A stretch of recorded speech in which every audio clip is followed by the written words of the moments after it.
Finding a platform that gave us the ability to have all the different functions that we do in the franchising world under one umbrella, and to easily analyze the data and share the data with our franchisees in our system.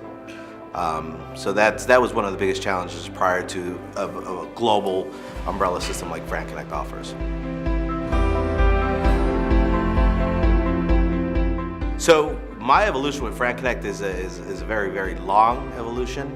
I started with FranConnect about 20 years ago when it was called Web Horizon.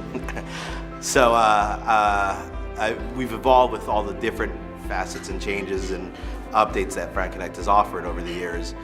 So we have looked at others, and we can piecemeal different pieces, but FranConnect is the one that offers the most fulfilling application for both us and our franchisees, and the ease of use is extremely important too.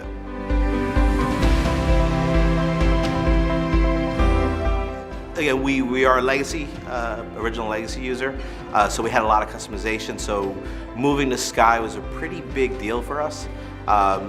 We did kind of go kicking and screaming a little bit, but now that we have a year of Sky under our belts, extremely happy with where the program is now, and very excited to see where it's going to go, and giving us a nice, good, uniform platform, unified platform is very, very useful and helpful.